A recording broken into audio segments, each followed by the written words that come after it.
What is happening? Welcome to another episode of The Craft. My name is Nick Pollock, and every week I like to bring in a guest to talk about the state of pitching, understand new things, and pick their brains because we really haven't heard from them at all. So this week, it's Eno Saris of The Athletic. I know we've Yeah, I haven't had heard from Saris me in a on. whole week. Yeah, Yeah. we've had Saris on, but now we have Saris. Yes. Finally get it right. It's burned into my brain now. It's Here good to I see you. am. Here I am. Big surprise. Thank you. Thank you for having me on. Oh, the pleasure is all mine. So today we have actually like a good slew of pitchers that I think we want to talk about, but including, of course, Spencer Strider, who just made his debut. I did that on Playback, a good watch party for it. Super fun. If you haven't checked it out yet, just go to playback.tv/pitcherlist. Tons of fun. I'm going to steal Eno at some point and bring him on. At some point, we'll have a play podcast, and I think that would be like the funnest thing ever to showcase, like literally going through a start podcast. I think would be so cool. But the first thing I do want to talk about is from my colleague Nate Schwartz, who put out this really cool article earlier this week. Looked up a lot of interesting trends from around the league. And Nate wrote this article. I believe it's a baseball offense has changed. And it really just hammers in this interesting point of walks are up, but zone rate in 3-ball counts is up. And that doesn't make sense.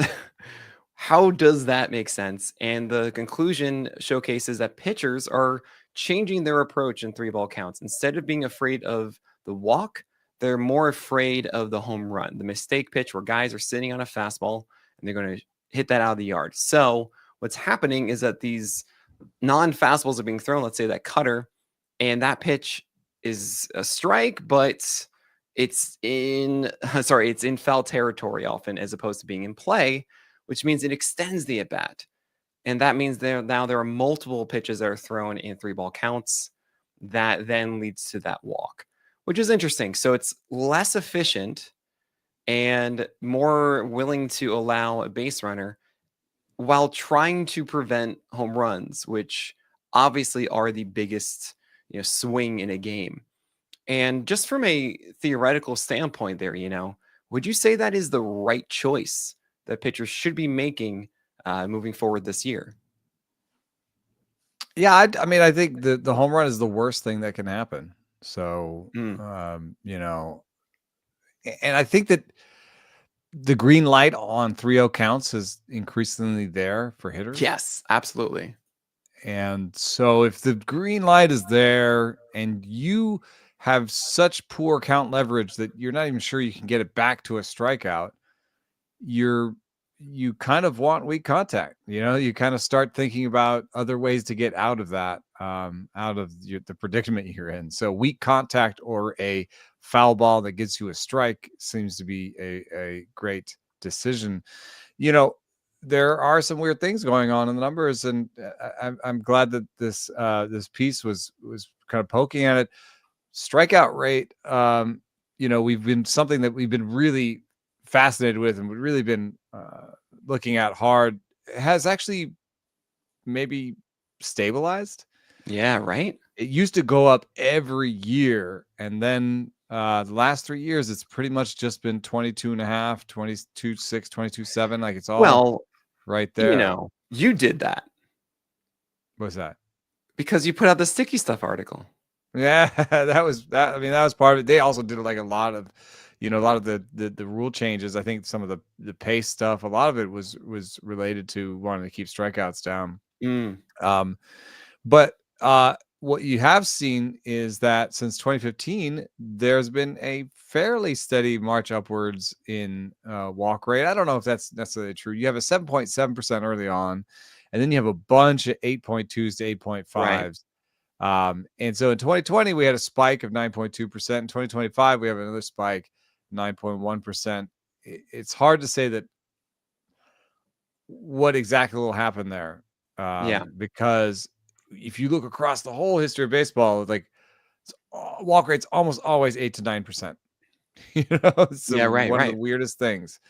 And so I think at some level, maybe more cutters in 3-strike in 3-ball counts will lead to more takes Sure. in 3-0, and Yeah. that'll lead to more walks. And if that leads to too many walks, if this gets up to 9.5% or something, Yeah. then the law of just numbers says that this kind of will come back to earth. But this increase in walk rate is also fascinating. I think he must be right that it is situational, because while there has been an increase in walk rate, there haven't necessarily been associated increases in things that you might allude to. Like, swing rate is up across the Oh, league interesting. since Yeah. 2015. We've kind of steadily progressed from 46s to 47. So swing rate is up, and swing rate is down early in the season. So I would assume that the swing rate on this season is only going to go up. So that's a weird Fascinating. Yeah. thing to have with So walks. you And then zone rate is, like, as Schwartz pointed out, zone rate is fairly steady. So how yeah. do you get more walks with more swings and the same amount of pitches in the zone? Right. It's because more foul balls happen, Like, and you that's really just what's going on.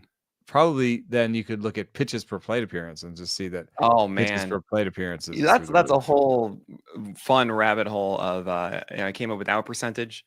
And then Taylor Tartar also came up with that percentage at the same time. And I was like, oh, we did the data on this. We just didn't really want to move forward on it in certain ways, but if you want to take this on, great. And then he put out this out percentage article last year, and I'm very obsessed with efficiency, right? I'm like, this is, I think, one of the non-model ways of, like, there's two types of development always for me. It's like just taking the raw actual event, and then, like, it's algebra versus calculus to me. So, like, you have your CSW, that's an algebra one. Okay, whatever. It's not modeling the pitches, just saying swing strikes, call strikes, total strikes, algebra, easy. And then you have, like, well, stuff plus and PLV say this and all that stuff. I'm like, okay, well, that's your calculus. So I try to move both as much as I can. I always get obsessed if I try to find, like, a new algebra thing, because those are just easier for everyone to see. There's no black box, that kind of thing. Yeah. And waste pitches, I think, are that area to really focus on. Yeah, how that's efficiency to me, is when you throw them, what happens after, and also can really highlight things like today. The perfect example. We're going to talk about these guys, I think, a little bit more later. This might be a good segue, but I don't want to stop talking about this. But Chris Bassett, we've talked about him a lot, of like, hey, he kind of beats stuff plus. He has all these the kitchen sink stuff. Once you add like 5 or get up to 5 pitches or so, it changes that, right? But what you see inside of a game, you watch pitch by pitch, is how Bassett makes adjustments between pitches to find his curveball when he throws a bad one. He actually had this great at bat against Austin Riley, where he threw this really bad 2-strike curveball to him. And Austin Riley, he said, he's going, great, I can eliminate that one. But then what's the next pitch? He throws a curveball that's actually pretty hittable in the middle. Riley swings and misses, right? He made the adjustment on the fly, and because of that, was able to take advantage of the inefficient waste pitch. But then on the other side, Spencer Strider threw a terrible slider down and away. And what's he doing the next one? She throws another terrible slider down and away in the same spot. And it's just, that is what separates a veteran from the from the younger pitchers, the ones coming back from Tommy John, are not quite in that state, right? And I feel like we have it. It's right there if we just look at it the right way, the right lens. I think that we'll find some insight into defining these veterans, and who are able to manipulate games more so than the stuff in Location Plus might tell us. Also, the pitchers who we can trust to get through 6 innings more often than not. So there's something to that there, and absolutely when it comes to this with zone rates and with walks as well, is like, okay, you get to 3-ball counts and they're fouling these off. Like, who are the ones who are able to not just get stuck in that 11 pitch at bat? Yeah. And what is it about that that's keeping them there? We've got a whole quarter of a pitch per plate appearances more in today's game than we did in 2001. That's so wild. And that doesn't seem like a lot, but it's a lot when you start iterating it in terms of how many pitches are thrown over the course of the season. And, oh yeah, I think, with the multiple fastballs thing, you have more pitchers that are able to throw a different kind of fastball than the 4-seam fastball in a 3-0 count. So you have more pitchers able to do that. and the hitter is comfortable extending at bat as long as possible, as we can see from league-wide trends. You know, I have a piece coming out tomorrow about at the Athletic about how hitting development may be catching up with pitching development to some extent. And my evidence for this is, you know, you can see something like how hitters do against sweepers. You know, the sweepers were big one year, and every year the hitters have done better against them, you know, since they've come out. And so if the hitters are finding ways to foul and battle off those good stuff pitches, you know, then I could see this being leading to that. I do not know what the tipping point is. Right. I don't know. There always is, though. There always just is a team or a pitcher that decides, okay, well, this is too much walks. I'm going to put the forcing back in there. You know. Yeah. Right. Right. But with Bassett, you know, one thing that also comes to mind for Bassett is this relationship, and I think this is actually has something to do with what we're talking about here too, is relationship between the size of your arsenal and the dominance of your out pitch. Sure. Yep. Mm-hmm. I mean, if you could theoretically, if you're 3-0 and you're Spencer Strider at his best, you can throw that slider in there. Yeah. Right. Yeah. Now you're setting, okay, either it's weak contact or a swing and a miss or a called strike, you know. Yep. That's the power of a dominant pitch in the zone.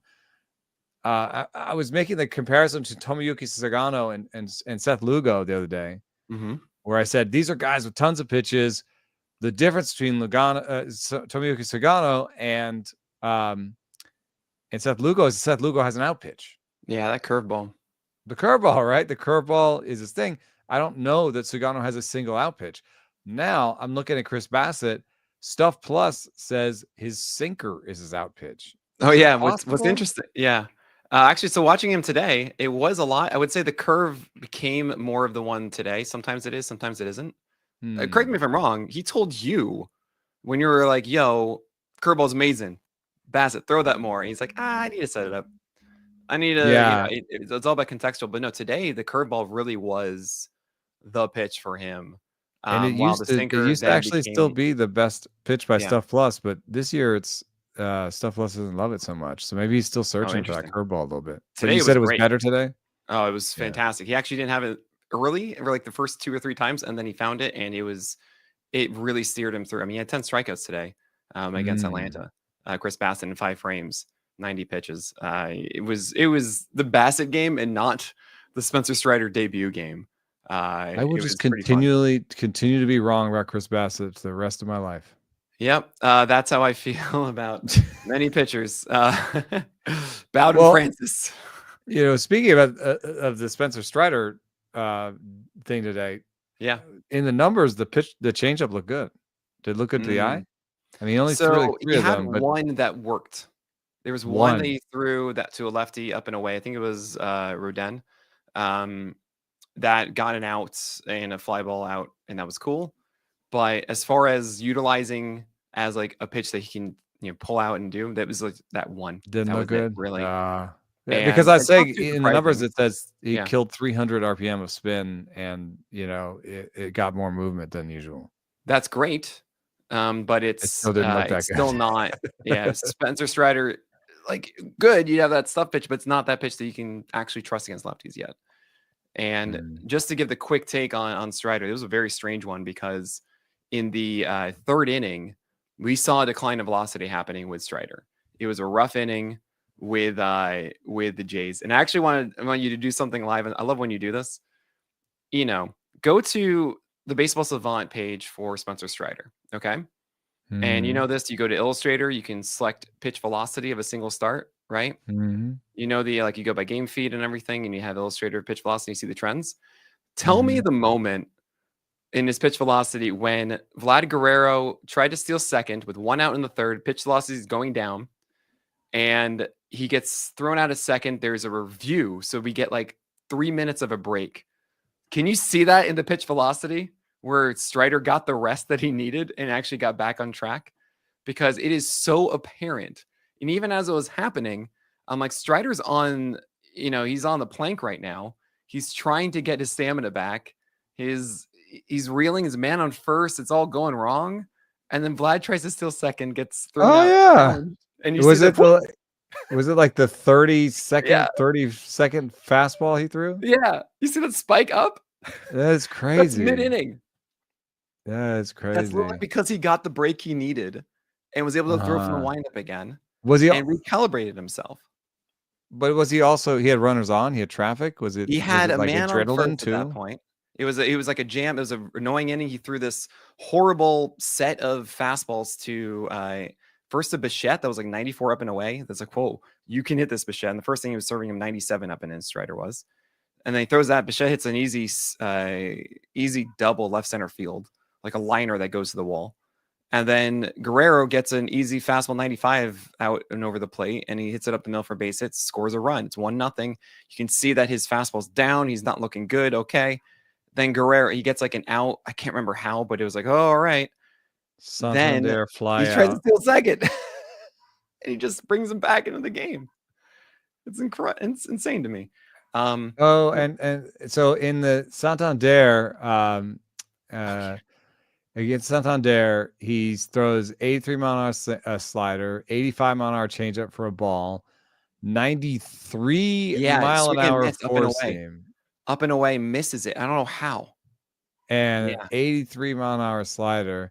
And keep in mind, that slider's supposed to be like 86. It was in this game mostly 85 until then it started dropping as well. With 93 on the fastball is bad. And then in the next at bat to Andres Gimenez, 94.6, 95.8, 95.4. Yeah, because 95.8 was it was an 0-1 pitch that he stole on, I think it was.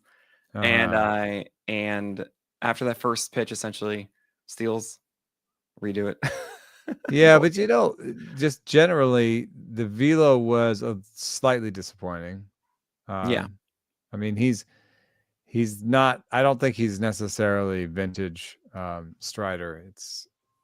He was sitting 95 today, and the slider was more, like you said, 83, 84 as opposed to 85 plus. And not throwing strikes with it. I mean, eventually landed around a 50% strike rate, but that was underneath that for a good amount, and it was not like a 65% strike rate pitch. That's what makes Strider so good. It's why Hunter Green is as good as he is right now, because that slider has become absurdly reliable for Hunter Green. 71% strike rate as opposed to 60% in previous years.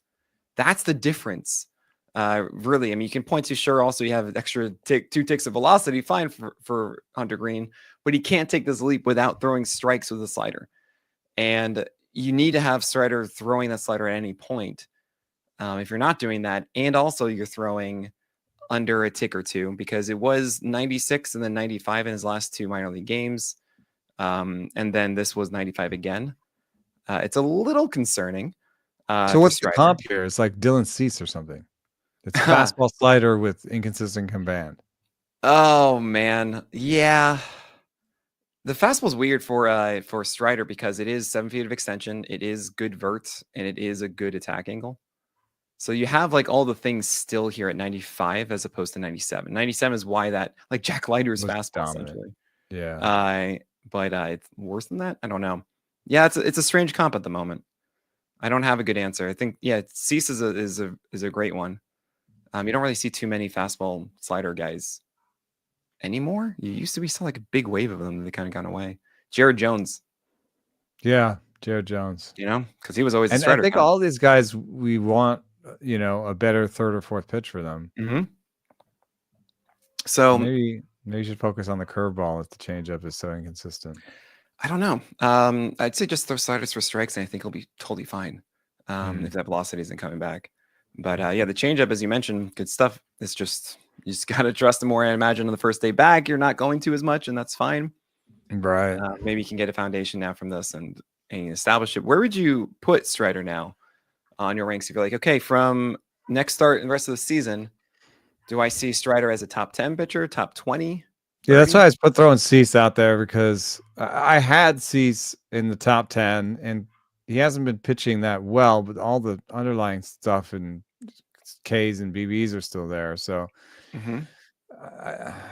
I guess I'll have Strider ahead of Cease, but I'll have both in the top 15. I mean, I think it's also interesting to think about, like, where does Jacob deGrom fit into this? Because I really did not expect you know, I expected a lot of different things from Jacob deGrom. I did not expect him to come back and be okay. Yeah, right. Like, I Be don't like pretty good. understand that. Like, no. You picked the best pitcher on the planet. Like, what is this? Yeah. So Yeah, I it is some of strange. it's velo, but you can look at his stuff. It's down across the board, and All I right. think Well, hold on a I think second. DeGrom is going to be. So I think DeGrom, Cease, and Strider all belong in my top 15 still. Mm-hmm. And I haven't yet gone through and gotten rid of injuries and stuff. But would I how would I put? Uh, I think I put Glass now behind those three. Okay, Okay. Max Fried, Yeah. or Dylan Cease or I have Fried Spencer high, Strider. so I have him at like I'm going to say Max Fried over Cease Strider. Yeah, because I had Max Fried 14, and he's made a lot of changes to his arsenal. Lance Brzezowski has a great piece on that. Nice. And he seems to be healthy. So I think Fried kind of maybe takes Dylan Cease's like 9 or 10 spot, for me. Yep. Gets into the top 10. And then, the other guys that I would have that could go in that 10 to 15 slot, I guess Hunter Brown is going to be in there. No. No. That's what. There's my example. I'll just go to my grave not quite understanding Hunter Brown, and that's fine. I just won't, and we'll fine. But okay, wait. So I understand you're kind of in that like top 20 range for sure. There's like a lot of those guys, and it's always I think 10 to 15. I think 10 to 15. Cool. I think we're on the same page with that. I have a couple quick tangents. One, Jacob deGrom is still fourth in the majors at swing strike rate at 18%. Yeah, it's not as bad as people are saying. 97, 90, 96, 97 on the fastball. His strike minus ICR rate, which I treat as a very good efficient stat, is 12th in the majors. So PLV still has him at 20th, and we're thinking he should be better. Jacob deGrom, absolute buy low across the board. He is not a 21% strikeout rate, guys. Like, we know this. To see a 18% swing strike rate that nearly matches your strikeout rate, no, we don't. That does not fly. Now, with Dylan Cease, the same stuff plus as Shane Baz and Dylan Cease. Oh, Shane Baz looks so good right now. And he's just a tick behind Cole Reagans and Paul Skeens in terms of stuff plus. Like, who's the first still... name you said there? Tick behind who? Cole Reagans. Yeah. Okay, sorry. Who is one of many pitchers whose Reagans and Skeens have both lowered their arm angles a little bit, and I think it's a trend across baseball. Yeah. So I do want to actually have a quick note on Dylan Cease that a friend of mine sent me this morning and made me aware of that I think is incredibly interesting. Also, there are some other pitchers that we have to talk about that I noticed, and I really want to hear your takes on. We'll talk about all of that after this break. So you mentioned Dylan Cease inside this thing, and by the way, there's Hunter Brown has the same stuff plus as Garrett Crochet. Sorry, who does? Hunter Brown? Yeah. Okay. So yeah. I mean, that's fine. What's his pitching plus relative to Crochet? Better than Crochet? Yeah. Really? Yeah. What about the dog in him?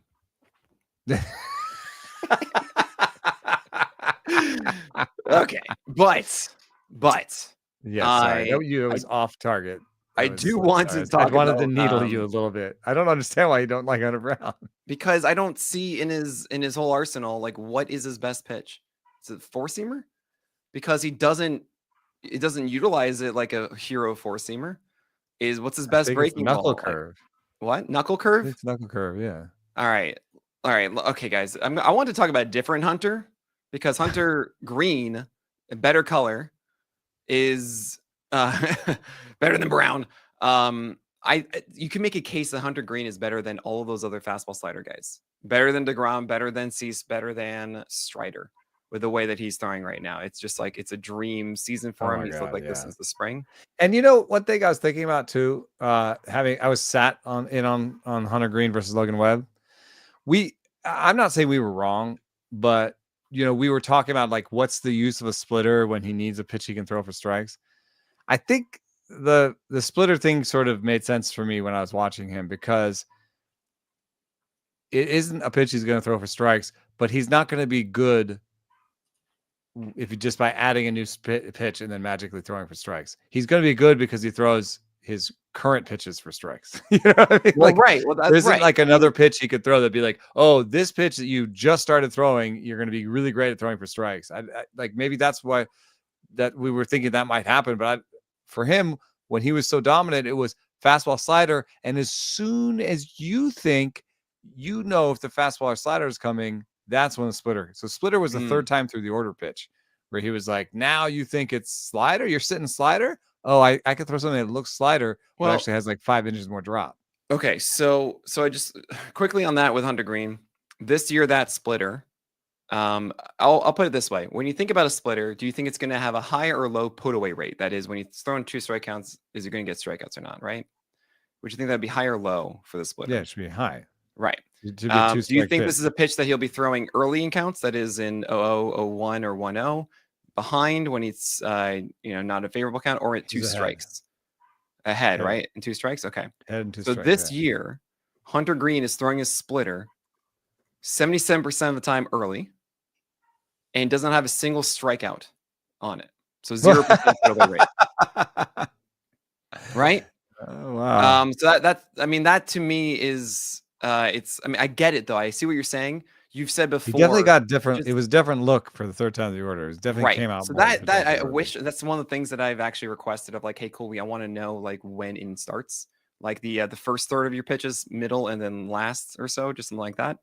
But I had this really weird idea of like having a cell throughout all. You have like 100 cells of 100 pitches that you throw in a line, and they just have a different color for each cell, so you can quickly visualize pitch type changes just by in a straight line of like your start. And what I realized is that it can be really hard to discern. It's like, oh, is that more orange or not over here, over there? I was like, ah, dang it.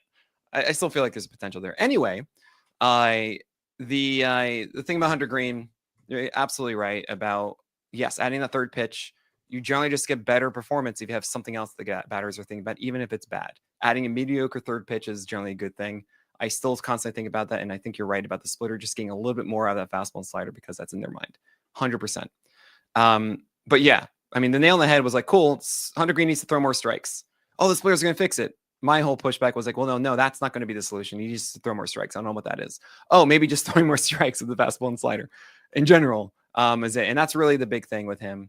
And yeah, throwing also 1 to 2 ticks harder on both the slider and the four seamer doesn't hurt as well. Maintaining the vert on the four seamer that he gained last year, if not pushing it higher too, is also really good. So that's what's making Hunter Green to me this guy. And he's doing what DeGrom and Cease and Strider want to be doing, throwing 2 really good pitches, fastball, slider, hard, and for strikes.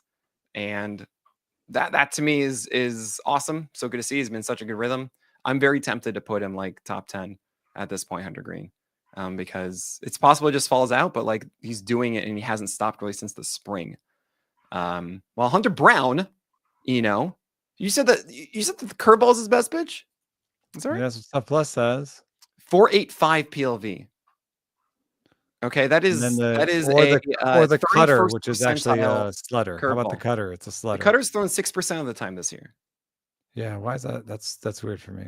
He's using a lot of fastballs. Right. So but Stuff Plus loves his fastballs. Actually, what Stuff Plus says is his four seam is his out pitch.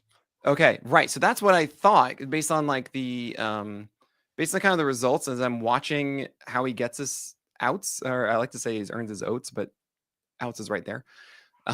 It's kind of interesting of like, yeah, it's a 37% 2-strike rate, right? It's 85th percentile for four seamers.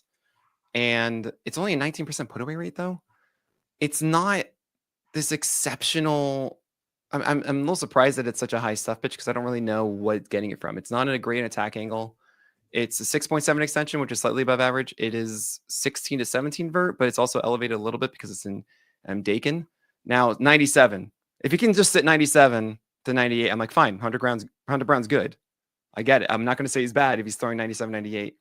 Last year that was 96. So I guess what I'm getting at with Hunter Brown is that the secondaries to me aren't enough. It's a 50% strike rate on the curveball thus far this year, which is not very good. Actually, only one of his. Sorry, no, never mind. I take that back. I was about to say something stupid, and I saved it. But the sinker is what's really performing well. He could get. I feel like while he's throwing at 98, this is his approach, and by shape, the knuckle curve and cutter are still really good pitches that maybe he will go to more as he ages, and drops velo off of the four seam. Okay. So I actually just really like him.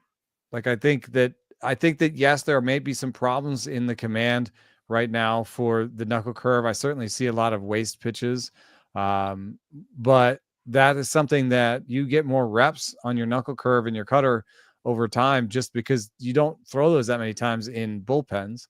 So you get more reps during games, and over time, I think I don't think he has a poor feel for spin if he has two good breaking balls by shape, Yeah. And so, and he throws 3 breaking balls overall. So I think that those breaking balls will get better as his fastball gets worse, and he'll generally be a very good pitcher for a long time. All right, there you go. I mean, I think I'm in agreement with you that like he should be a solid arm. Just not this like top 10, top 15 kind of thing. I guess that's just I'm trying to get the point of like, okay, when things get rough, Hunter Brown is going to just dominate with this thing. And I want to say it's the four seamer. Actually, the pitch that's really helped him the most is the sinker thus far. You can even say it's like a near 80% strike rate, while the four seamer is like a 60 plus or 60% and just like right around there. I mean, I think he's just having so much success playing the fastballs off each other. And I think naturally over the course of the season, you'll throw more secondaries. I mean, I've even talked to agree with that. Absolutely. Like I'm saving the curve for the third time through the league, Yeah, totally.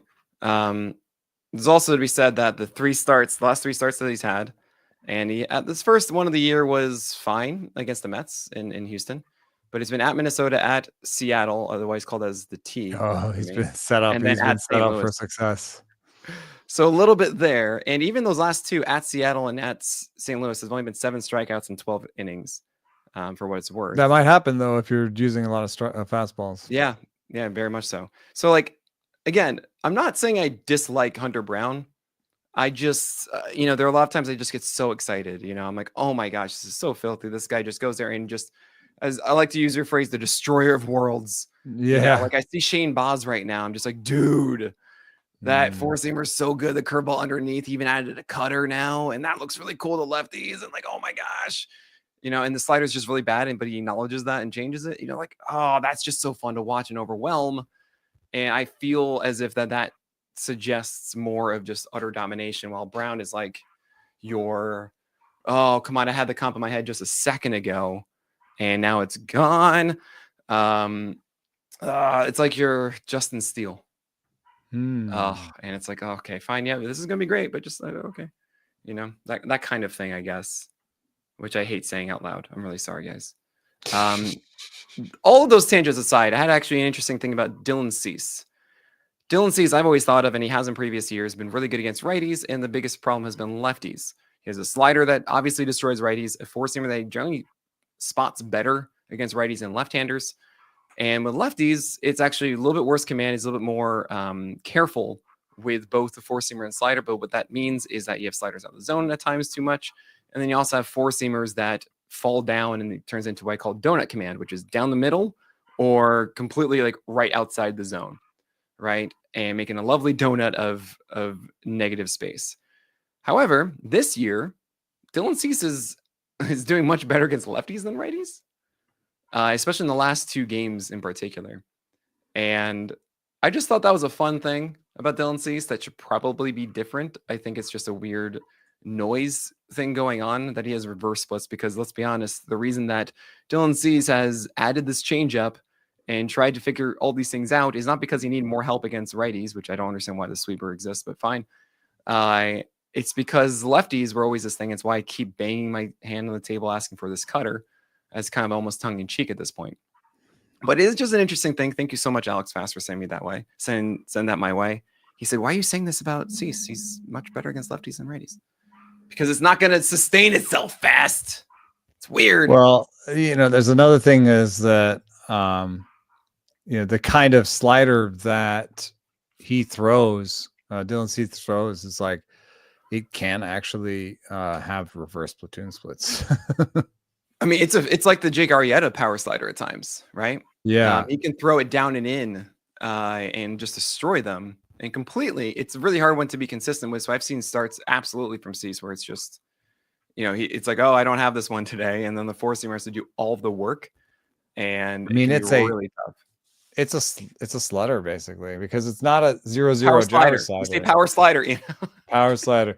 And when you don't have, it doesn't have horizontal break like at all, and when you don't have horizontal break, that against righties is not always ideal, Right, it's not as good because it's not going away from the bat anymore. Exactly. So I'm not too surprised that he's had success against lefties. Yet I think that for us, maybe both, the changeup or the sweeper, or the curve or the cutter, there's two kind of failings to Dylan Cease, which are he's so two pitch dominant that he's not throwing different shapes out there, and to some extent he's trying to change that this year with more changeups, sweepers, curveballs, sinkers. He's just chipping away so that it's not all four-seam fastball sliders. So to some extent he's doing that. And then the other thing we want is a third pitch that he can command. And I don't think he's found that yet. The changeup is hilarious. Last year, you could see it coming from a mile away. His whole body was moving, slower. Slowed his arm. It was all ridiculous. It was super telegraphed, terrible pitch. This year he's throwing it like almost 10 miles an hour harder. And the arm speed is there, and it definitely has better movement profile and is theoretically a strong pitch, but it's a straight change. It's got 20 mile an hour gap between his changeup and his four seam. Oh man. So it's a strange pitch because that's a pitch that Marco Estrada and guys with touch throw, it's like that's a touch pitch, Giolito took him a while to figure out how to throw the straight change high in the zone. Like you have to throw that high in the zone. I think Dylan Cease is trying to do the baby Giolito because he's got a straight change he throws high in the zone. He can't get on top of it. He can't get it down in the zone.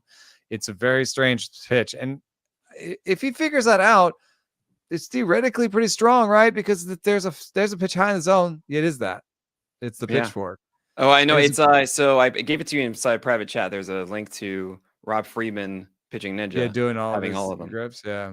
And the weirdest one to me is the slider. I don't quite in my head wrap around how he's doing that. I think I got it, but that he's essentially using the right side.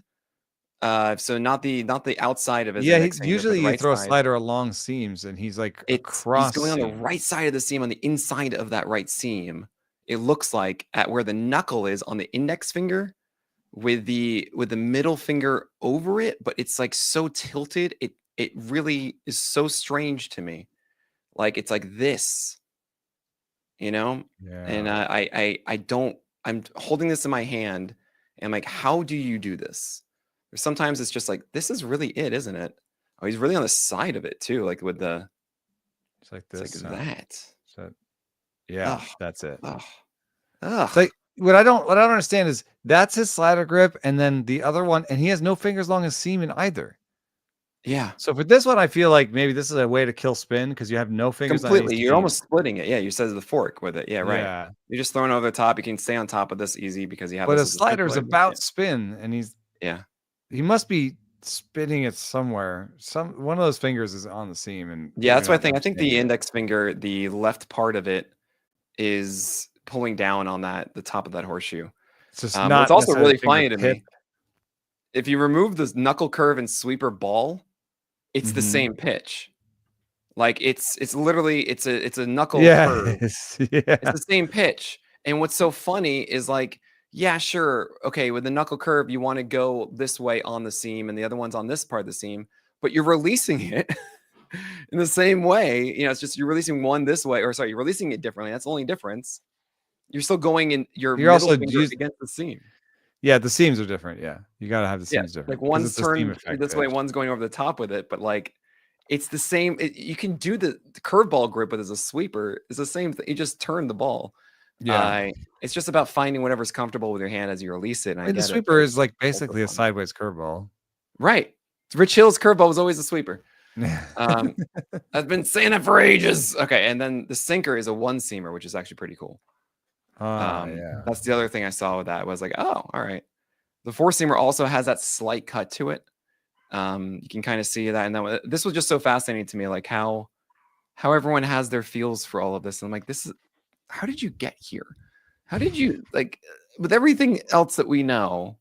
How did you settle on this, Dylan Cease? I don't know. But yeah, the four seamer is very interesting because it's I not. definitely feel that about the changeup. Every time he throws a changeup, Yeah. I'm like, what was the like? How did what? Why are we here? What is this? Well, you saw Dan. You wrote about Dan Straley's journey, right? I still think about that. Right. Yeah, Like the 17 grips he had. that's Or how I whatever. feel about Cease's changeup. He's probably on Right? grip 17 for sure. Oh man. What's so interesting about that four seamer with Cease is it doesn't look straight. It looks slightly like and it doesn't surprise me because I've said often that he has the plane of 1,000 cuts on that four seamer. Which if you have that, you generally are going to be more effective, I think, against opposite-handed. I mean, it just makes more sense. If you have more cut, you'll be more effective against lefties. If you have more ride inside, the run, then you generally will be more effective against righties. That's just generally how I think about it, but I could be wrong. It's just more about vert, but he does slightly do, this is what I normally would say for cutters, is that you just take your four-seamer grip and then you just tilt the ball slightly off plane. That's really it. Or you just slide over your fingers a little bit more. So you're Yeah, I've been kind of trying to not play with that with my son the middle. because he got a little bit of a lower slot. And so I'm Yeah. like, if you got a little bit of a lower slot, you got to cut the four seam a little bit so it doesn't. Oh, yeah. So what you're saying actually is, so if you're coming in a lower slot, you want to make sure you don't get off on the side of the ball like that, right? Yeah. Towards the right. So to offset it, you actually go back towards the middle. And then you're staying on top of it still, even though like if you have the ball normal, right? You're actually You going can do towards that. the horseshoe. Yeah. So it feels really strange because it's like 45% of the ball is on your left side and 55 of it's on the right. And that's kind of what it's not really. Well, it's not really what Cease is doing.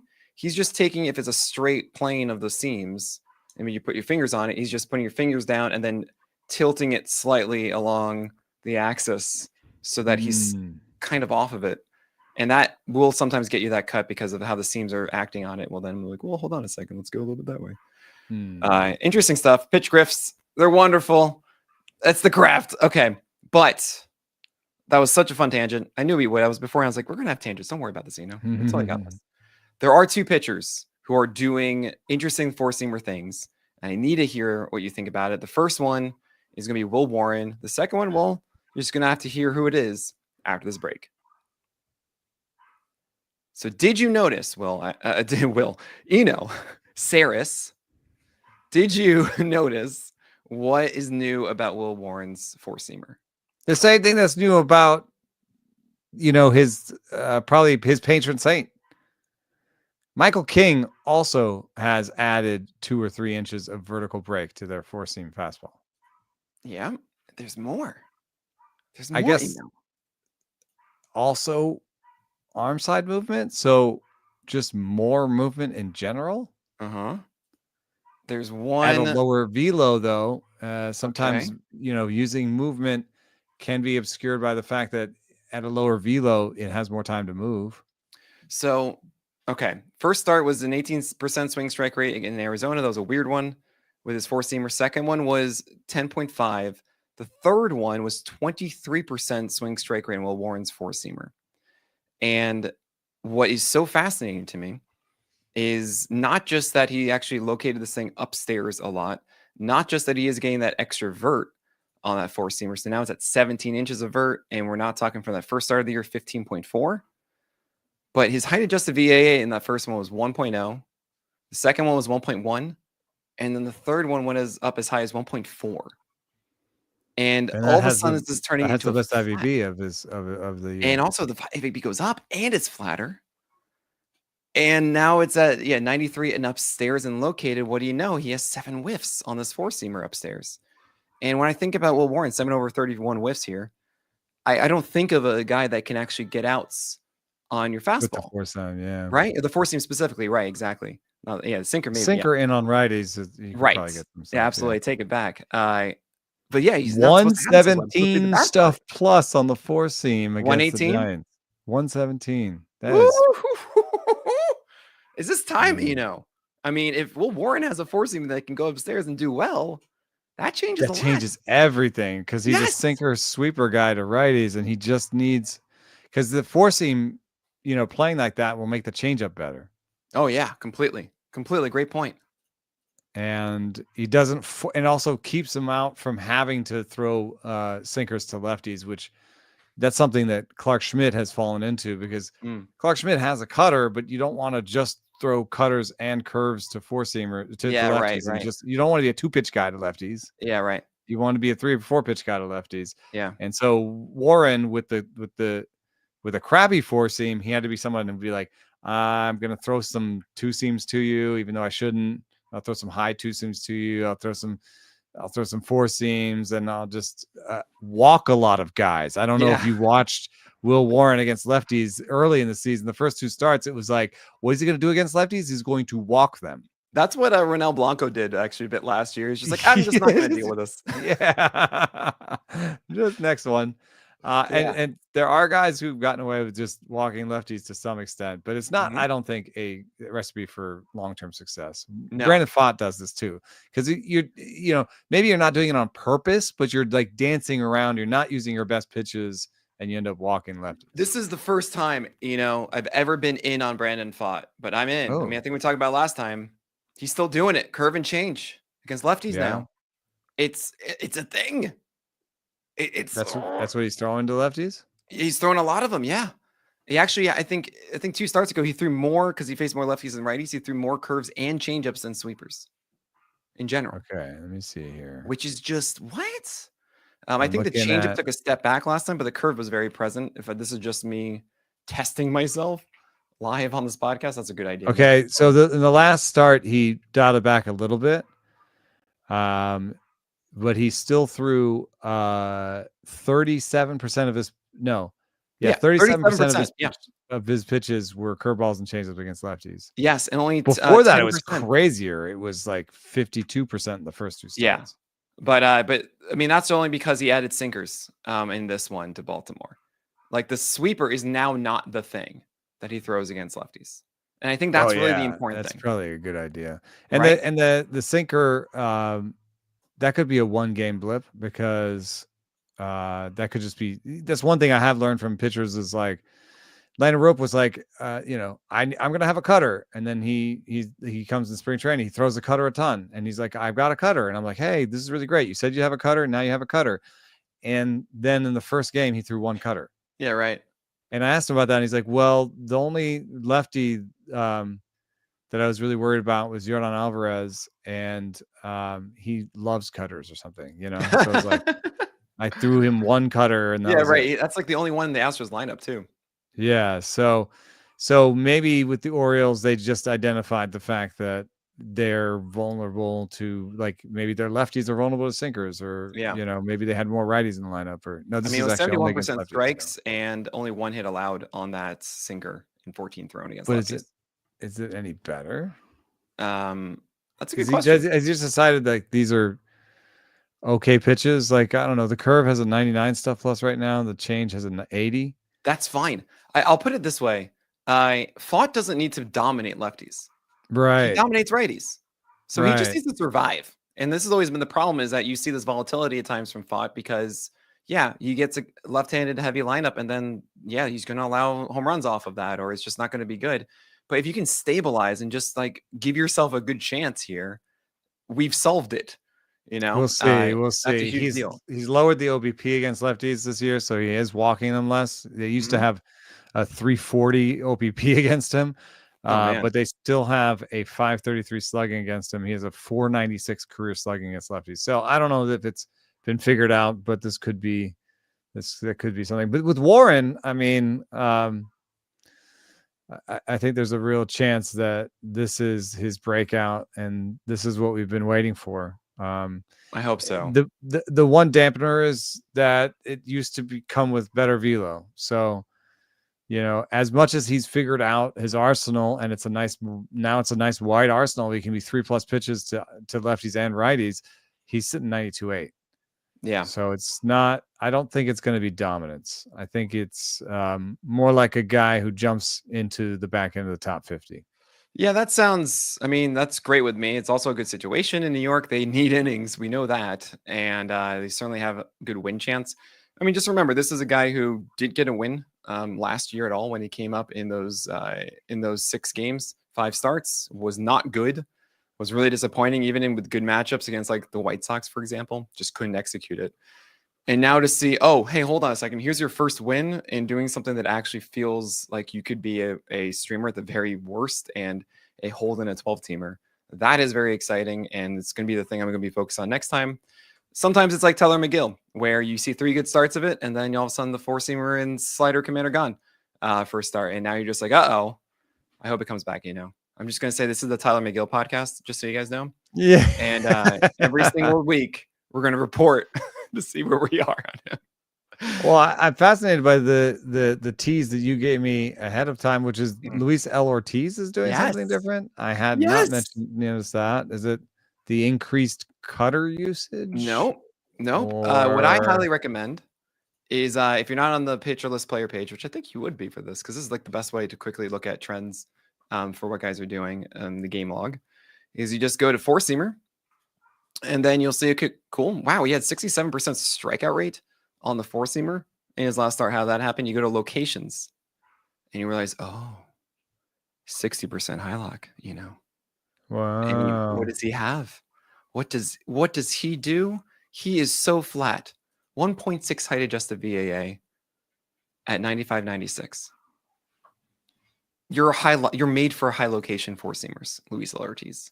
And the thing is, before this, he's a really low arm angle that gets surprising ride, and maybe by throwing it high in the zone, he's getting more ride because he's actually getting a little more. Well, you do see that, right? The higher it goes, I think you see it. Like I remember seeing like some ridiculous like 25 IVB, and I realized it was like the pitch that was, you know, hitting the camera. Yeah, you know? Something like that. Oh yeah, you can look at. He does not throw the 4-seam low. There's very, very few of them. Well, in that one start, it was only a 14% low lock, but the previous 2 games, 26% and 36% and 32% high location. Luis Ortiz has not been known as a high location 4-seamer guy, and he should have been. And I haven't had any sort of faith that he will have the command or I don't know, wherewithal, whatever, at this point to make this massive change. But he did in one start, and he had 10 strikeouts against the Royals, with 6 of them off that high 4-seamer because of it. So all of a sudden, I'm like, well, that's the thing you're supposed to do, and you did it. So hopefully you can keep doing it. And that means like a top 20? No, probably not. But look, throwing 95, 96 with a slightly below Joe Ryan flat attack angle, that works, guys. That's kind of enough for me just to say like this should be an effective 4-seamer at the very least. You don't need to have amazing vert to make that work. I'm going to take Warren over him. I agree with you. Yeah. Just some of it is just some unease about Luis L. Ortiz's true talent command. I'm not sure this is 100% how I feel about both. Of like, this is the thing, at least. Let's be aware of that and just track to see if it's continuing. I'd take a chance on it. We could give Luis L. Ortiz's velo to Will Warren and Will Warren's command to Luis L. Ortiz, you know. Oh, man. Have 2 really amazing pitchers, but Joey Estes and Joe Boyle combined, you know, I'm just saying. Like, that would be that'd be funny looking dude too. But one day he's Joe, one day he's Joey, you know. Oh god. But I also find Luis L. Ortiz fascinating because I think that might be an archetype here, which is I was talking about the Bido Luis L. Ortiz connection, where there's increasingly, I think, I'm not sure that it's fully a trend until you have 5 or 6 people that are doing it, but I can identify more pitchers now that are like fastball, like just all fastballs and a slider. You know, like 2 or 3 fastballs and a slider. Yeah. Luis Severino. Yes, that's a good one. Yeah. So there's I feel like that works. You have, because if you think about it, you have your like out pitch, Yeah. and if it's like a gyro slider, then it can be an out pitch maybe against either. And then with the fastballs, you're just always pairing the different fastballs. I think it's a little exhausting, and I'd rather like, I think to some extent my ideal pitcher is something like a Verlander, where it's like it's got a good four seam, it's got a good slider, it's got a good curveball, it's got a good changeup. You know, it's like check, Yeah. check, check, check. You know? Absolutely. You want to know the But worst version of that? The one that's like maybe explains a little bit. I mean, he does have really good extension, but he throws like 89. It's Ben Lively. is he a bunch of fastballs and a slider? Fastball, four seamer, and sinker. This is what's so wild about him is that he tunnels them, and the sinker's not necessarily in a good spot, but because it just looks like the four seamer, he gets all these weird outs on it, and then he throws sliders. Yeah. And everyone's been like, "Well, okay, he's going to be so unlucky. He's not going to work." Like, yeah, he's not going to be amazing, but he's going to have all these random productive starts, and you're just like, "What, Ben Lively?" Like that's how he does that. Yeah. It is a very interesting archetype. I think even like Jake Irvin is kind of like that with a Oh curveball yeah. instead of slider. Yeah. Had a great start, even though he was 2 ticks down yesterday against the Pirates. That was on Tuesday night, Jake Irvin. But yeah, there is something to that. I'm going to do one more tangent, and then I think we gotta wrap this one up. If you have something else to add there, as well. But you know who like is the weirdest sleeper? You know, we say this all the time, but only if they add more velocity. But I really actually think there's something there with Mitchell Parker. You I'm really just like Mitchell saying. Parker. He's so interesting to me. He is near 7 feet of extension, actually, like 92 and change. Uh-huh. He has a lot of IVBs over the top a bit, but he has 4 pitches. And there are these games I watch of him where it's like, yeah, that four seamer like, is like gets on guys. The slider is very effective against lefties. He's really leaning into it. And it's a changeup curve four seamer against righties, really splitter actually, which okay, fine.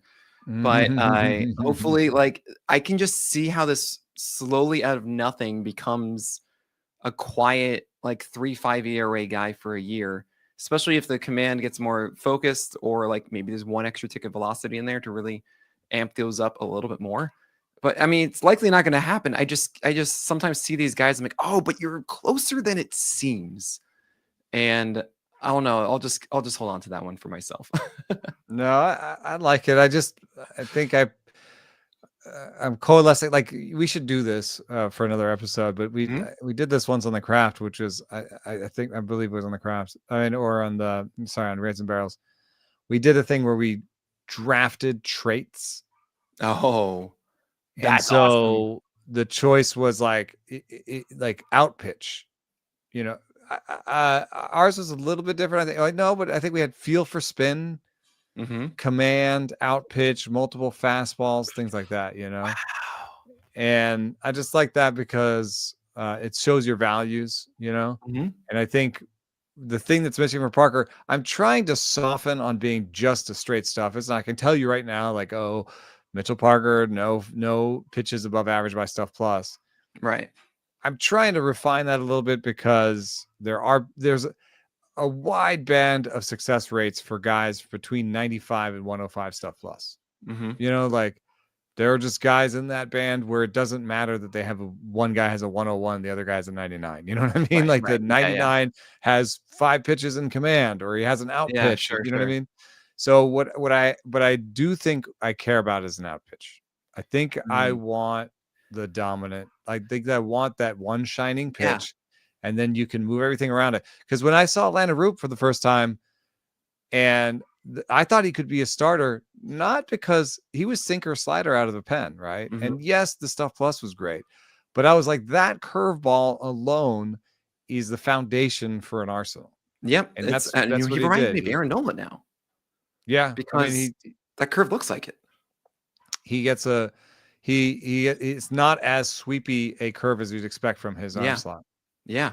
It was really, Yeah. really good against the Phillies. If you didn't know, he actually set the record for Giants pitchers in the history of the San Francisco Giants. Landon Roop has the most whiffs on a curveball in a single game at 15, beating Blake Snell's 14. of the past. Wow. Yeah. Yeah, this is once a team that signed Barry Zito to a lot of money. Oh yeah, that's actually a really good point. Maybe in the Stat Track or Pitch FX era or something like that. But But you uh, look at the yeah. rope and you're just like, oh, is there that much of difference between him having a 108 stuff less curveball and Parker not? And I'm like, maybe, Mm-hmm. because when Lana Roop it gets to 2 strikes, he knows what he can do. And Right. you look at Sugano's page, and there's just nothing that's Yeah. What are you past gonna that do? Yeah. line. Right. What does Um, Sugano do with 2 strikes? Well, he I've doesn't called get the this the strikeout. hero pitch. Yes, you need a And I hero really should pitch. just call it the out pitch. That makes more sense. But it's kind of like Yeah. that. It's just like, all right, I'm in trouble. Not necessarily get them out, but like I need to get myself Or in I the have 2 dugout. strikes, and Yeah, or I have I two wanna strikes. get the So the strikeout. thing is, like, you have an out pitch. That's cool. Like you have Glasnow's curve, but you have nothing that gets you there. That's not your hero pitch. Does that make sense? Because it's not. It's a great Mm. put away offering. That's why I kind of made it more. It needs to be an out pitch that also is a strike pitch. Mhm. And that's why I called the hero. So I think I'm with you that is the hero pitch is the thing. So like that's why I'm still kind of in on Gavin Williams, because like that fastball is that's just really good. Joe Ryan is just able to do this just with enough strikes with other things that are whatever. But the fastball is just that hero pitch, and who cares? Yeah, I think my priorities are like sort of like out pitch, multiple pitches for strikes, Mm, which can be multiple fastballs, but multiple pitches for strikes. Um, and then like maybe a secondary out pitch, not being my value system, because what ends up happening is there is a way for Spencer Strider to do all those things with 2 pitches, if you think well, about it. right. Oh yeah. So He can have an it's out funny. pitch, he Yeah, can have the fastball and the slider for strikes, and you can have a secondary out pitch, which is the other one. But you that's have so to be funny. really dominant to have all those 3 things with 2 This pitches. is what I've always said. People have said like you can't survive with 2 pitches. You have to get a third. I'm like, well, no, you need 3 things to be true. You need a fastball that you can, or like a cutter, whatever, a primary fastball that gets you strikes.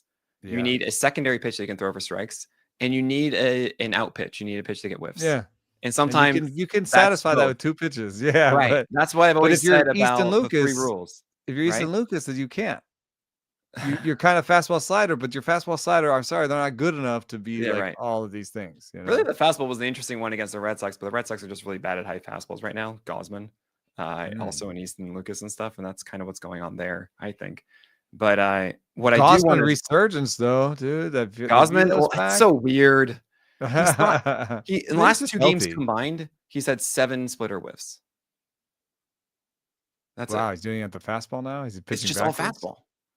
And it's like the first one It's was strange. 92.7, and he had this amazing game against the Red Sox. And then the other one's okay, 94.6. That's better. Yeah, the But velo's back a little bit. like, is 94.6 enough to say like, oh, well, he's just going to be an amazing four seamer guy with like, okay, a 50% strike rate on the splitter, and that's enough? No, we always need to see something else. And it's not that slider or curve. Come on, guys, we know this. We know it. Yeah, I don't know how in on it I am. Gosman, I think, will be an interesting rank in my next ranks. I have him at like 60. And I'm like, Wow, I'll well, a have him 12 higher than teamer. that, So I it's think. like, is he, there's like essentially like the top 40 is just like you are No, he's holding a these the entire definite year. starter. Yeah, don't you Well, no, think? For 12 well, teamer, he's a hold definite. on. It's always Yeah. relative, Yeah. always relative. So like the top 40 has like Lugo at the end of it or so, right? Uh-huh. So like I like Lugo more than Gosman. I think we can both very much agree on that one. No. What? No. We don't? We don't like Seth Lugo more than Kevin Gosman? You making that comparison makes me think that I should have Gosman lower than I have him. I'm not even done. That's like a 40-45. I could see them being close to each other in the 40s to 50s. All right. Yeah. Okay. All right. I mean, so how I mentally do mine is you have in 12 teamers, it's like you have like the collection of guys that if they're on your team, there's zero expectation you're dropping them the entire year. It's just like you have them and that's it, done. You're not really thinking about this. Things need to go really poorly quickly for you to be like, well, hold on a second. This guy's completely new and different and all that. If he does this normal stuff, he's all right. Then you have after that what I'm starting to call like not the frizzles, I guess maybe, which are just like take chances, make mistakes, get messy. Of like it's more worthwhile for you to go and chase the new hot thing that could turn into that stable thing that's a top 40, like Spencer Schwellenbach was last year, for example, that kind of guy. Like Dustin May is in there right now. And I'm like, this is looking great. And you're just really happy of Dustin May at the moment. And then you have Gosman, and you have like Gosman at the end of it. It's like, well, yeah, this could be something really cool. And also, he destroyed a lot of teams last year, and he's not very different from that. Like, I could very much see in 3 starts from now, we're like, yeah, we do not want Gosman on our teams, right? Tanner Houck was already in like 86 or something on my list before the disaster one, because like he's just not someone you want to invest in for, for the 12-teamer side. You want to be going after those more interesting, like Grant Holmes, honestly, kind of types. So Chris Bubich, those things more so. Yeah, I guess so. I mean, Kevin Gossman, like a 2.5 pitch pitcher who Stuff Plus says he lost his splitter last year and hasn't gotten it back. Yeah. That's right. Not fun. I guess I was too focused in on the velo and just thought, hey, the velo's back. He's back. He had like 2 games in September where he finally had splitter whiffs, but then it disappeared again. Another guy I do want to ask about quickly is Justin Verlander. Where are you on that? I'm actually in. I think he's being unlucky. I don't know though, because the whiffs aren't there. And well, they were 2 starts ago. The last one yesterday was weird, like a really weird one with like a really low strike rate on the 4-seamer. But he had 20 whiffs in the previous one. And were killing it. I just watched a lot of it because it's the local TV for me, And yeah, it's it seems like he's not only also just doing what he used to do and banging his head against the wall and not understanding why it's not as good, because he's throwing a sweeper now. He never used to throw a sweeper, so he's trying to innovate. I think the fastball, he thinks the fastball is what it used to be, or at least close to what it used to be, because the velo is there, but the movement is not the same as it used to be. Right. And so, just the fastball's Stuff Plus is down to 70s right now. And he's still using it like it's a good pitch. So that's what I think he needs to move away from a little bit. But the Stuff Plus in the Philly game, 110 on the fastball. So maybe it's just taking some time to come back around. Whatever it is, like I remain frustrated because mostly when I watch him, I'm like, yeah, it's all there. Right. And then he has this inning where you're like, what is happening this inning? Why did you just let that guy have a hit and that guy like it's unraveling like a kid almost. Like he's like there's these weird innings where it's just like steamrolling and he can't seem to get back on top of it. So I would pick him up if he was there. I'm in on Verlander. I think the 4-seamer slider is as good as we've seen for 2-3 years. Yeah. And, I think the schedule is the veterans. I like to give the schedule better, right? Isn't the schedule turning for him a little bit too? Oh yeah, he just faced the Phillies, which is no fun. And I think the schedule gets better for him going forward. Yeah. I think did he face the Yankees? I know Logan Webb and Ray did. Might have missed that one. Yeah. But what do we have there? I think it's I think the Verlander, the whole Giants crew is going to get a better opportunity as well. They have a really good fun rotation right now. Verlander and Webb and Roop. He has Ray. At Angels, home against Texas. I think that's for both. Pretty good starts. Yeah, exactly. Take him for both. I think that's good. I think that, I know we want to talk about Priester. I'm completely out. Sinkers are just in the zone. I don't know how it worked, and that's great. It's at 93, and the secondaries aren't looking good.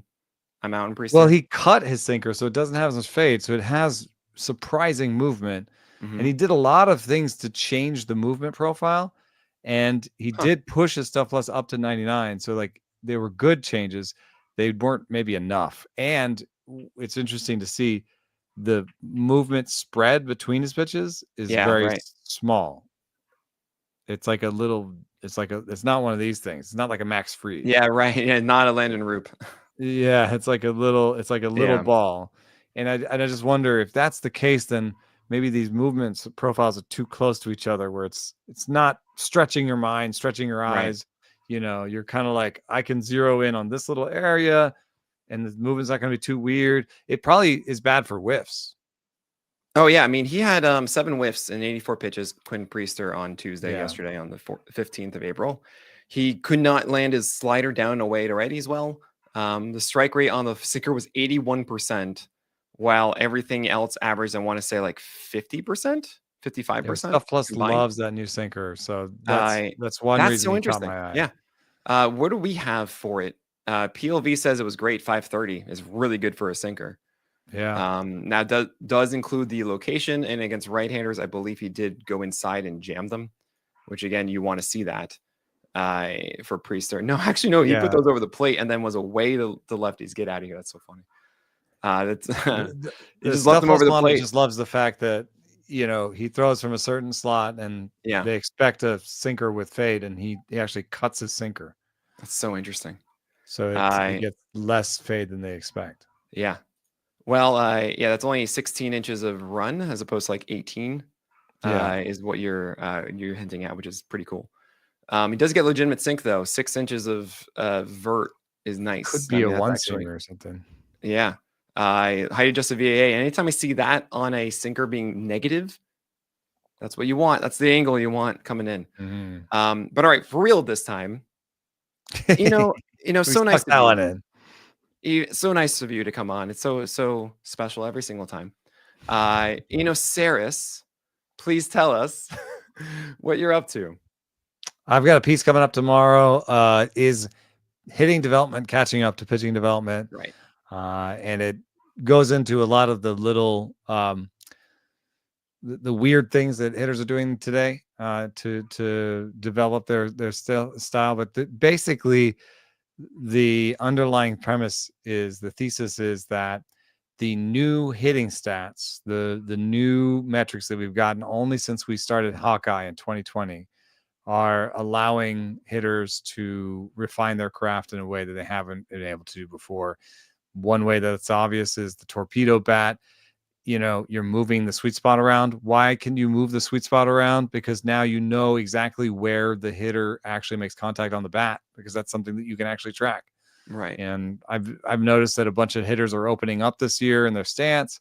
That could be another thing where it's like they're studying the angle of the hitter's legs and all the stuff that's coming through Hawkeye, and they're developing these things better. That's so cool. I Definitely read that one. And And check. And I'm going to do real or not, I think, for Friday. I'm going to do real or not for pitchers. Beautiful. So that's what's coming up next. Patience or panic. No, wait. Is it legit? Is the one that we do for real or not? Right. Okay. There you go. Now, last question we have here, guys. How's Bobby Miller going to do tonight? Four walks and 4 strikeouts, and 4 earned. In 4 innings. He's a Star Wars guy. The quadruple May the 4. Force be with him. All right. I don't know. I just think it's like, all right, just let's hope for the best. I'm kind of hoping that he was so bad in the minors, but hey, he's in LA now. It's the Dodgers, the whole thing. Like, it's gonna get him going. He was just bored down there. He's gonna be like, no, you know what? I'm back. I'm gonna do this. All right. Got this, Bobby 100. Please don't be Bobby unfurled. All right, that is gonna do it for this episode of The Craft. On behalf of Saris, my name is Nick Pollack, and we'll talk again about the craft of pitching next week.